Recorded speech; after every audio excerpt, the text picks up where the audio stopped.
about IT, and it's actually Nifty IT that's on a tear right now, with both the large caps and the mid caps contributing very well to the overall index. We have Yogesh Aggarwal, head of research at HSBC India, to try and understand what could be the reason behind this flare up that we've seen in IT stocks today. And Yogesh, thanks for your time this morning. Despite stable tech budgets in the US, Indian IT players are not seeing proportional growth while the stocks are doing well today. But that has not been the case. We've seen IT in a lull for a very long time. Is this a case of vendor consolidation, pricing pressure, or is something else at play? Yeah, hi guys. So yeah, we're seeing a very interesting phenomena here. So the U.S. banking result, U.S. actually overall results in the second quarter have been one of the strongest in the past many years, and despite that, there has not been any significant uptick in the tech spending. So there could certainly be some reasons of worries around the tariff impact still to come, which is why the companies are holding back spend.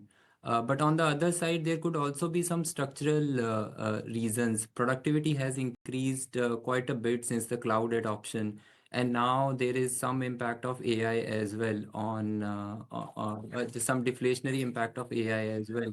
So I guess those various push and pulls are happening, which is why so far we have not seen any pickup in spend. But hopefully over the next few quarters, if the US results remain they are, and the market is also factoring a rate cut in couple of months. So I think spending should pick up henceforth. Interesting. So you think trade policy shifts, tariffs, discretionary spending by US would affect the demand visibility for Indian IT as major businesses, business rather comes from there. When is it that you expect IT particularly to bounce back? Do you have any visibility or exact timeline? Yeah, look, last 2, 3 years now, growth has been low single digits, especially for the larger IT companies. And we believe that the long-term potential for the industry is around mid-single digit growth, 4 to 5% in constant currency. And since we are tracking below that, and also the end customers are doing well, their businesses are doing well, we expect some pickup in the next few quarters, which would mean that the next year growth could go back to 5, 6% growth at least for 1 year, and then the usual trend rate would catch up again. So I think this quarter and the next quarter will be very critical to see some early indications of overall flow business to pick up. Indeed, but when I was just going through your report, that actually differentiates between the cyclical recovery possibilities and the structural changes at play as well. Yes. How should investors distinguish between the two while assessing the sector's medium term outlook? Yeah, a valid question. See, there is certain part of the market which still believes growth can go back to double digits, which is what the industry has grown in the first 20 years of this century as well.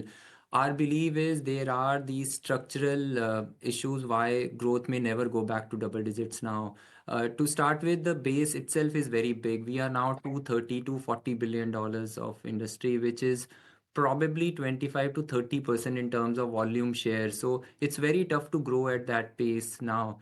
And Indian IT now is more dependent on the macro growth, both in the US and Europe, and less of a penetration story it used to be in the past because of this base. And secondly, as I earlier mentioned, there are in the recent past productivity gains as well, both led by cloud migration and now because of AI. So I think from a medium to long term perspective, a 4 to 5% growth will be a fair assumption to take for investors. And on top of it, in the past 25 years, rupee has depreciated by 2.5, 3%. So that adds to the overall EPS growth. So I think that's a fair expectation for investors from medium to long term perspective. Okay, and Yogesh, help us understand with the global buzz that we're seeing around Gen AI. The reports suggest that Indian IT hasn't yet translated that into material revenue, like you were pointing out earlier. Help us understand what is holding back this large scale monetization, and by when do you think Gen AI could start contributing to the top lines? Actually, GenAI has two different conflicting impacts on IT. One is the deflation for the work they already do, and the second part is the accretive AI work, which the companies utilize AI to improve their own business or improve their own productivity overall. Now, that is a creative business for AI, for Indian IT, but that's taking time to materialize for various reasons. I mean, the POCs are happening, but there are safety issues, there are mass adoption concerns at the enterprise level. So, hopefully, it will happen over the next few years. But the deflationary impact is already coming through, and that is what is adding to the pressure for growth for Indian IT despite a reasonably good macro backdrop.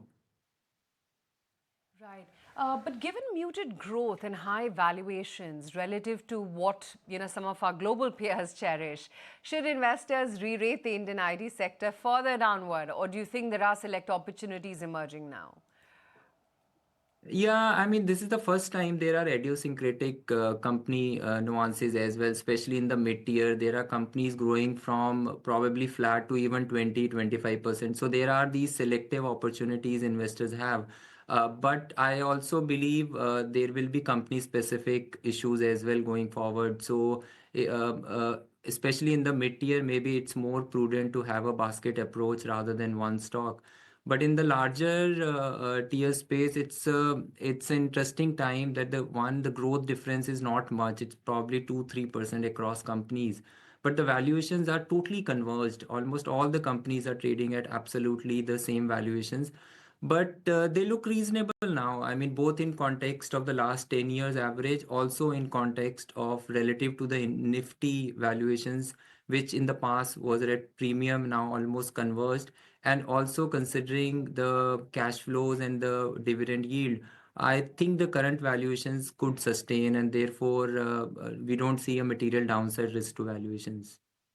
But Yogesh, why don't you tell us your top buys or your preferred bets within the sector right now? What are your top calls at right now? Hi, so I don't think I can discuss the topics or the stocks here, but in general, as I said, we are expecting IT to do better now with the macro tailwind and valuations a little more in the reasonable zone. Okay, so Yogesh, on that note, we'll let you go. Thanks so much once again for joining us, and